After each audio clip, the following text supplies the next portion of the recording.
What do you mean you can't reach her? Commander Girionora asked with some hesitancy, her voice turning careful as those words came from the ever-familiar voice of the person who had raised her. She's still on the station. Reaching her should be no problem. I don't know, Veslon replied over the line, and her tone was stressed. Girionora's ears twitched as they picked up on the undertone, since she still wasn't used to the realized sounding anywhere close to that. It's like the ground just up and swallowed her. She's completely gone, even though I literally only just talked to her. What in the blazes is going on? The human Vice Admiral Kazadi said half loud, running his fingers along the smooth, dark skin of his clean-shaven face.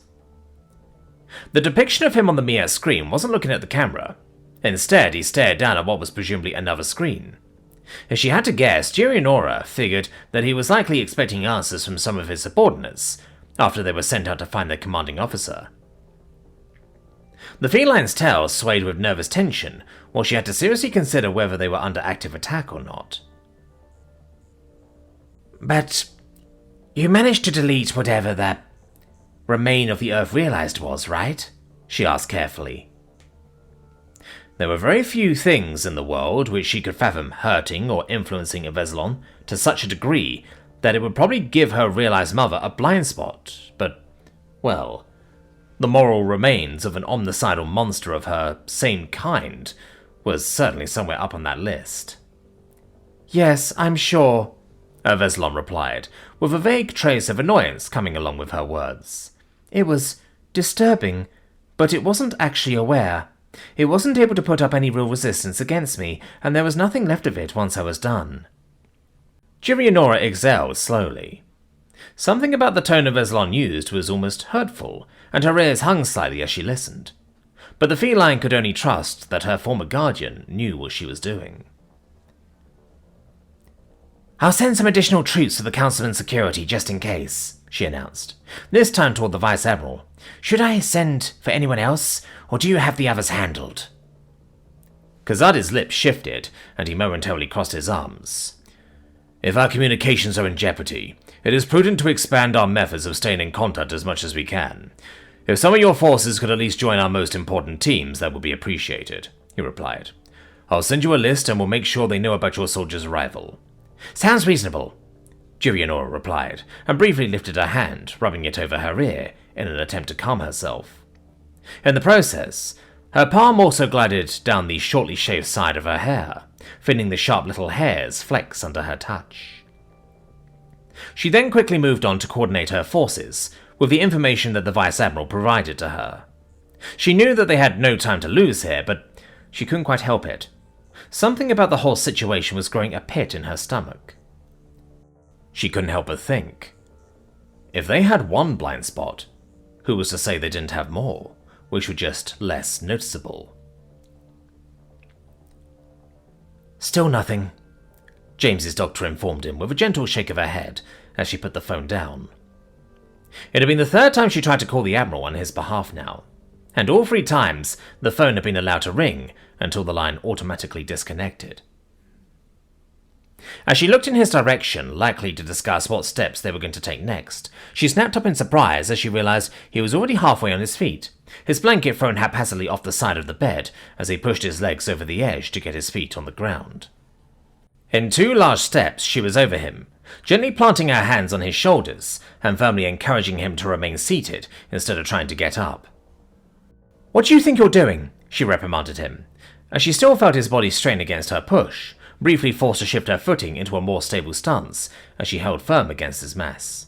Something's wrong, James huffed, as his rusty muscles screamed against the sudden test of strength. If he really pushed it, he felt like he could maybe overpower the doctor even in his current state, though obviously that wasn't what he wanted to do. We can't just sit around while... Sometimes people don't pick up their phones, the doctor countered firmly, before he had even finished his sentence. And it's not always because they have had their throats slit. You should calm down and give your body a break. James gave one more half-hearted attempt to stand up, even with the pressure on his shoulders, but ultimately gave up on it. Instead of lying back down, he simply sank into a sitting position, keeping his feet on the ground and leaning his elbows onto his thighs to support his weight, while his whole body slumped.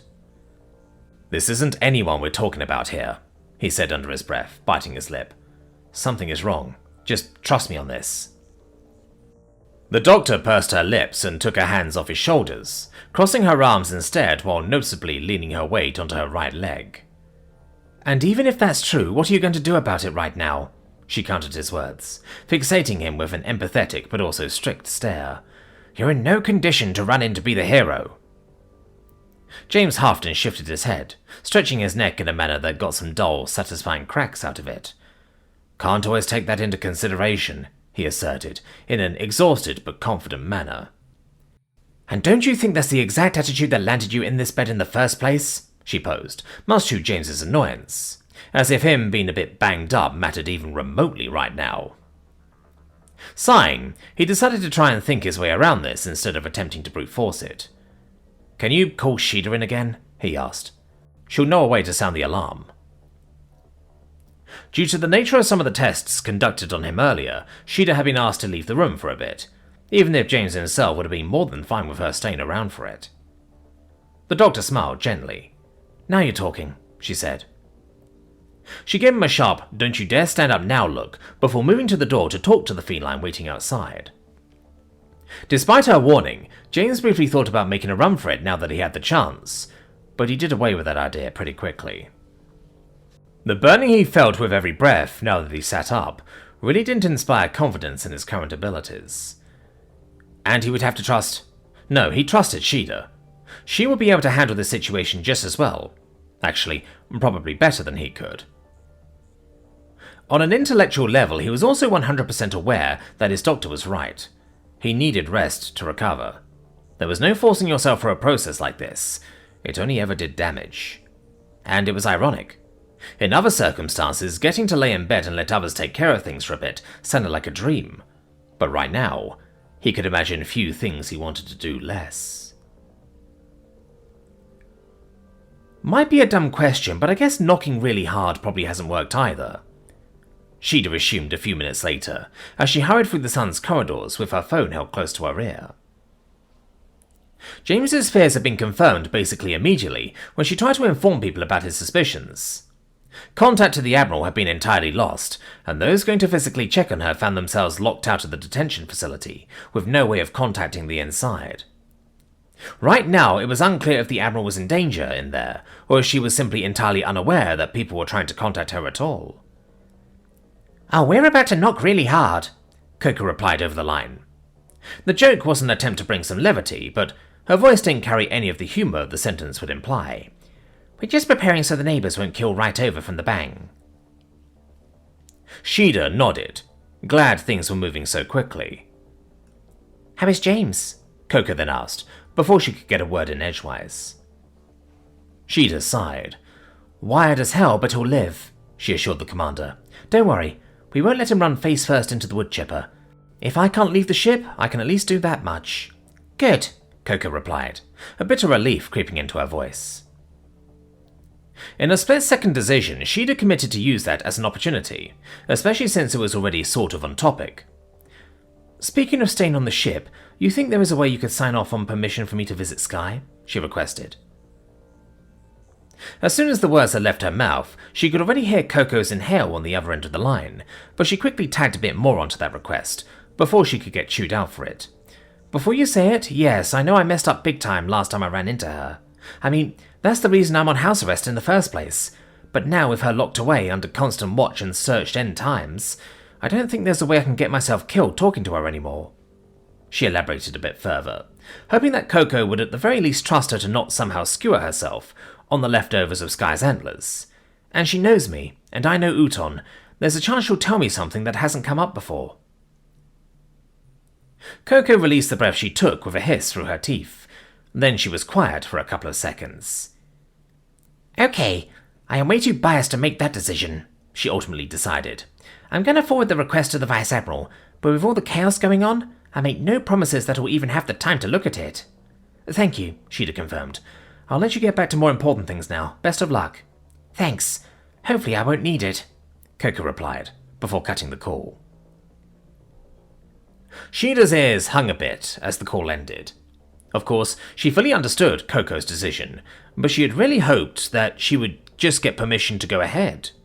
Then again, that Coco had the wherewithal to know when she was not in the right headspace to make calls like that probably showed why she was in the position she held.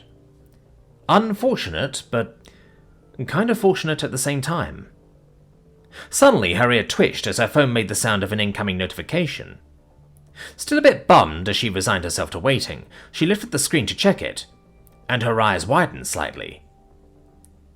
The notification came directly from the Vice Admiral. Apparently her request had been approved. How quick is that woman? She'd have excelled, wondering how Coco even had the time to send the request to the Vice Admiral after they had literally just hung up. And there wasn't even mentioning the second-in-command approving it seemingly instantly. Either he decided to not bother arguing since he had way better things to do, or he had approved it on accident. But hey, either way, it was official permission. She would take it. She picked up her pace in the direction of the brig. Not an area of the ship she was particularly familiar with, however she had enough free time recently to make sure she knew the way, if the time ever came that she would get to go there. It was situated in the inner area of the ship, for both security and gravity reasons. Good thing too, the outer levels would have probably crushed the Ketzir, even if she could take a bit more pressure than your average offworlder. If you didn't know where you were going, the ever-similar barren and angular hallways of the human flagship might as well have been a maze, designed in a way that made it exceedingly hard for any possible stowaways or invaders to navigate, without much, if anything, in the vein of signage or other identifying features. An additional part of security was that the ship was so big that the crew inhabiting individual parts of it formed something like little subcommittees, meaning that if you didn't belong there, you were quite quickly clocked as an outsider to this area. She'd certainly got to experience that part as she entered the more utility-focused and less soldier-travel part towards the ship's innards. The people around here certainly knew who she was. She'd even been in the general area 1 or 2 times already, and some of them may have seen her then. Still, as she traversed it now, she certainly got more than just a few "what is she doing here" glances, and she knew in her gut that at least a couple of calls would be made to ensure that she actually had a reason for being here, even if she wasn't directly confronted. Then again, the fact that she was currently suspended and not actually wearing her uniform right now probably didn't help with the light suspicion cast her way either. She didn't let it get to her. She knew the crew was simply doing their job, and remaining vigilant of anything that was out of the ordinary was part of that job. She just focused on getting to her destination, knowing that everything would be cleared up through her approved request. "Lieutenant," she began once she had finally reached the brig's warden, needing to quickly cut herself off before she accidentally finished the practiced introduction. "Sorry, I meant my name is Shida. I am here to visit the detainee." The warden, certainly aware of who she was, didn't immediately reply as he checked his tablet. He had dark hair and the sharp features that Shida had loosely learned to associate with Earth's eastern regions, even if it was mostly based on word of mouth alone. He quite obviously wasn't going to let her walk in based on her word alone, and he seemed just a little bit doubtful that she actually had authorization. However, after just a few practiced swipes, he lifted a single eyebrow. He glanced up at her, gave a half shrug, and then nodded in the direction of the entrance. "All right, you can go in," he confirmed. "Do you need the detainee restrained, an extra guard to accompany you, or any other kind of personal security measure?" Shida blinked and her ears twitched, a bit blindsided by the question. "I get to choose?" she asked out loud, not managing to hold it back in her surprise. "Says you do," the warden confirmed, and briefly shook his tablet, as if there was any doubt what he was talking about. Shida subtly bit her lip as she thought about it. She was really surprised that she was even given the choice. But since she was, she wondered what the best thing to do would be. She didn't feel like she needed any extra security talking to Sky. Not only was she sure she could handle the girl, she also very highly doubted Sky would even want to try and harm her now. Not that she expected Sky had ever truly wanted to harm her, but she was certain that she didn't now more than ever. On the other hand, she wondered if it would have better optics if she showed that she took every measure possible to secure herself when dealing with this specific detainee. After all, She had far from put on a top performance the last time she had been confronted with Sky. Although she wasn't on duty, she was very clearly still on probation, after all. Ultimately, she decided that Sky probably wasn't going to be all too talkative if she had her restrained before she tried to question her. And personally, Sheeda really didn't want some possibly nervous and overzealous private in the room with her either. Optics or not, it would be better if she went in alone. "I should be fine," she stated, with a confident look at the warden, "though please have somebody stand by at the door just in case." "Very well, ma'am," the warden confirmed, making a few inputs into his tablet, before subtly pushing a bioscanner over in her direction. "Sign off on that, please." Sheeda nodded and moved her hand onto the slightly sticky surface, both confirming her identity and that she actually had this conversation. The first thing you learned in the UHSDF was not combat, shooting, or tactics. It was that everything and anything needed to be documented and signed off on. "Roger," the warden confirmed, as he pulled the scanner back. With another tap of his tablet, the door to the brig opened for Sheeda. As she approached, she was briefly confused that it seemed just like any other door on board of the Sun, and didn't appear to be specially reinforced to be more secure in any kind of way. Then, a few moments later, she realized that all doors on the Sun were made to withstand both the vacuum of space and the kinds of blasts that could possibly let it into the ship, so the idea that you needed to make them any sturdier in order to keep ordinary people from breaking out of them was sort of ridiculous. For a second, she then reflected on how glad she was that they managed to sneak Sky past the whole debate of which prisoners they did or did not get to detain on one of their ships themselves, while James's assassins needed to remain on the station for political reasons. Granted, that was, at least as far as she was privy to it, mostly because they had just taken Sky along when she had run into them, and then given a firm no when told to return her, but she wasn't 100% on the details. The brig of the Sun wasn't exactly brimming full at most times, so just 2 guards were stationed at the moment, likely deemed to be enough to watch over one single girl. Both were sitting on relatively comfortable-looking chairs next to a small table that held nothing more than a filled bottle of water for each of them. They gave her an acknowledging nod, then they glanced at each other, each raising one fist. Simultaneously, they shook it 2 times before opening their hands, one completely into a flat palm, the other just extending her index and middle finger. The one who had made the palm snapped his finger and then stood up with a mild groan. With a half-hearted "follow me" wave towards Sheeda, he walked over to the closest of a huge number of doors that continued down the hallway as far as Sheeda could see, making her wonder just how often that many cells were actually needed on a ship like this. With a small screen next to the door, the guard checked the inside. Then he pressed down the button for an intercom. "You've got a visitor. Please step back to the far side of the room while we open the door," he said, in a tone that was polite enough to inform Sheeda that Sky was generally cooperative with the local crew.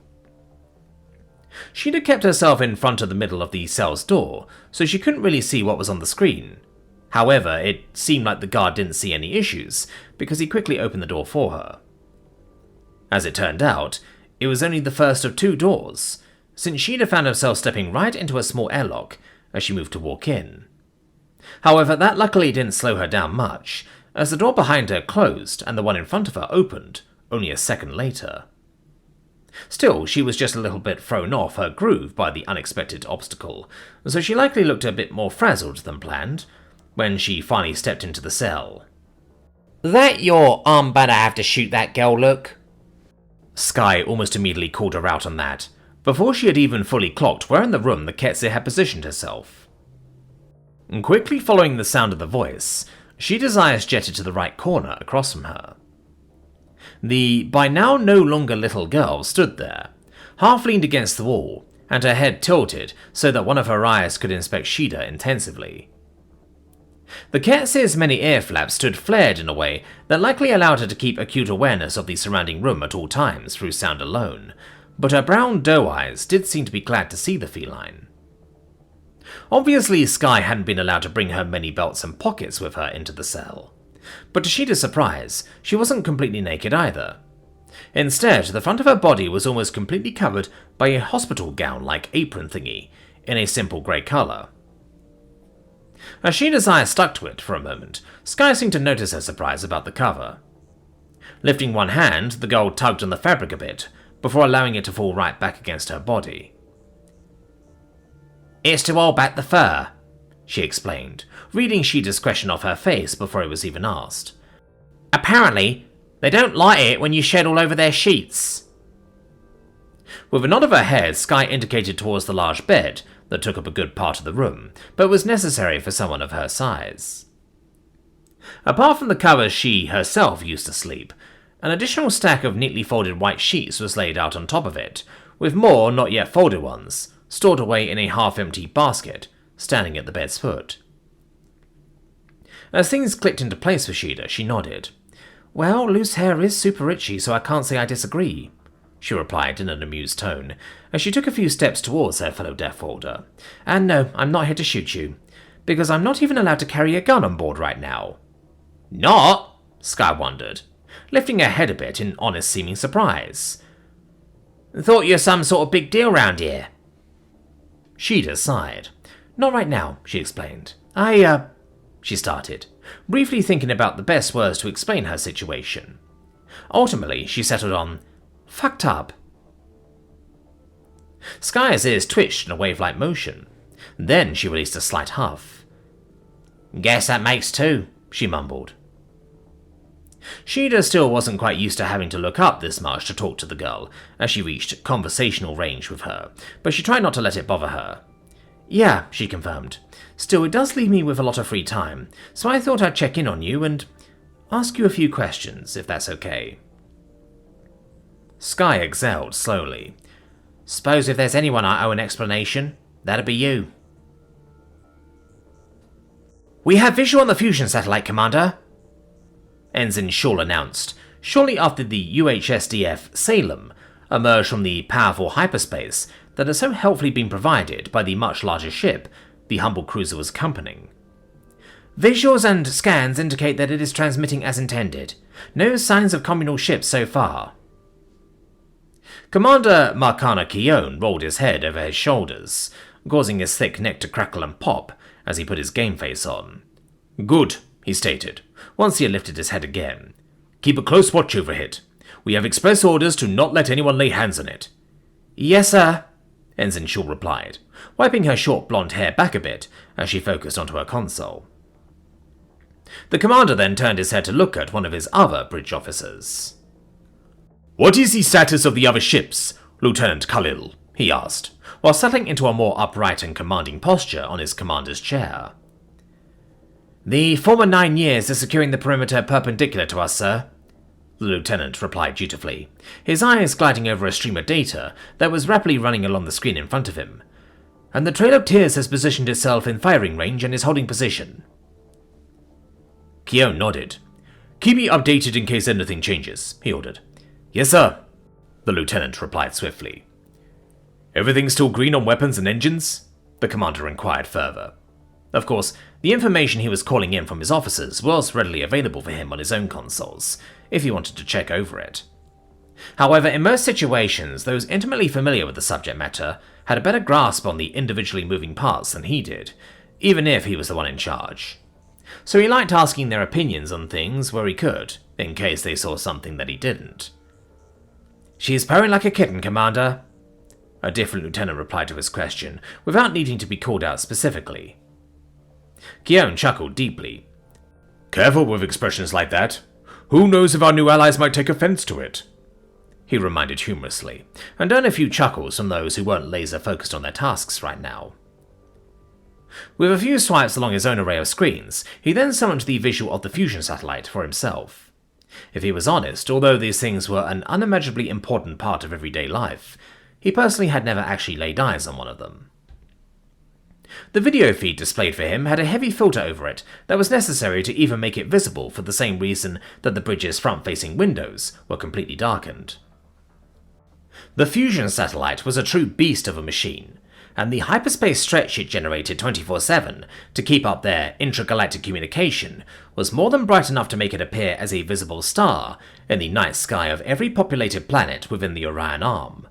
Meaning, in practice, Being this close to it was a quite dazzling experience, without the proper precautions. The satellite itself was the size of a small space station, though instead of the usual ring form those had, it was almost perfectly spherical, with just one side opened up to allow for the hyperspace generation. Of course, it appeared deceptively small from this distance, but it would have certainly been big enough to swallow each of the ships they had sent to defend it whole. Additionally, the stretch that it generated was a bit different from the usual ones their ships used to go FTL.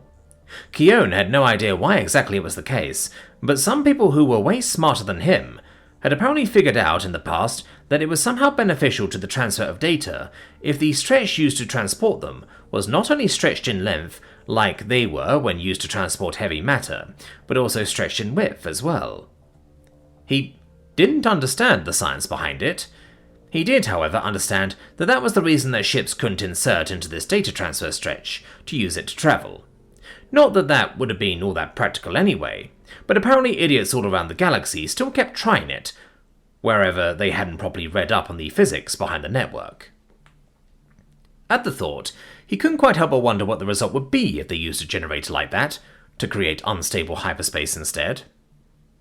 A relativity cannon made from a fusion satellite would certainly have something from a WMD thought up in some old sci-fi movie, made specifically to level or crack planets and nothing else, since it would literally not be worth firing for anything smaller than that. Now, he couldn't imagine why anyone would ever need a weapon like that, but he supposed it was human nature that he at the very least thought about it. An incoming message from one of the other ships caused him to glance over at another screen. The admiral in control of the Trail of Tears was letting him know that they were sending a team down to the satellite itself, just to make sure that it wasn't already actively being messed with, while they were busy hovering around and protecting it from a threat that was already there. He sent a brief acknowledgement, not that the admiral needed his permission, and then kept an eye on the readings as a shuttle detached from the largest of the three ships a few minutes later.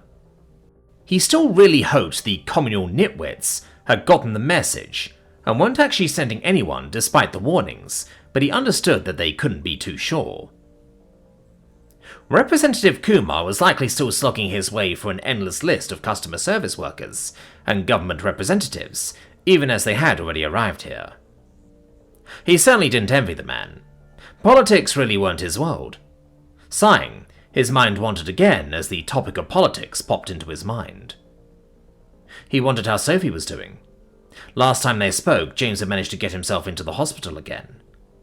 She didn't show it much, but he knew she had been dead worried, and that right after Nia had only just recovered. Not even mentioning the horrible things Sophie herself had gone through during that last attack. He really hoped they were all doing okay. At least they were all there for each other, her brother as well, and her kids' respective partners. They were a tough bunch. Surely they would stick it through somehow.